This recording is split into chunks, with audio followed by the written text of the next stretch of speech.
போன வீடியோவில் சொன்ன மாதிரி இந்த சைடு வந்து கொலைங்க நடந்து செத்துங்குது ஜனங்க செயற்கை மரணங்களில் அண்ணாண்ட செயற்கை மரணங்களில் நீரில் மூழ்கி செத்துக்குது.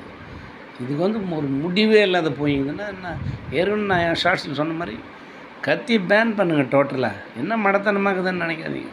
அதான் சொன்னேன் 6 மாதம் டைம் கொடுத்து கத்தியை பேன் பண்ணு. எந்த விதமான கத்தியும் அரசாங்கத்தினுடைய முத்திரை இல்லாத வெளியே வரக்கூடாது துப்பாக்கி மாதிரி. அதே போல் நீர்நிலைகளில் போயிட்டு யார் இறக்க நேரிட்டாலும் அவங்க தான் கவர்மெண்ட்டுக்கு 5 லட்ச ரூபா அவங்க அபராதம் செலுத்தணும்னு போடுங்க.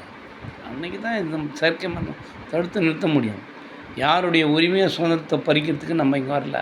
ஃபண்டமெண்டல் ரைட்ஸ் கான்ஸ்டியூஷன் அரசியலமைப்பு பிரகாரம் எல்லாருக்கும் இருக்குது. ஆனால் மனித உயிர்கள் போது என்பது அந்த ஃபண்டமெண்டல் ரைட்ஸ் தேவையில்லையா? அதே போல் தான் பட்டாசு ஆலை பற்றி கூட சொல்லிக்கிறாங்க. லாட்ரி டிக்கெட்டில் மறைமுகமாக நிறைய பேர் செத்து போகிறாங்க, குடும்பம் பாழாயிடுதுன்னு நிறுத்தின நீங்கள் பட்டாசு தொழிற்சாலை ஏன்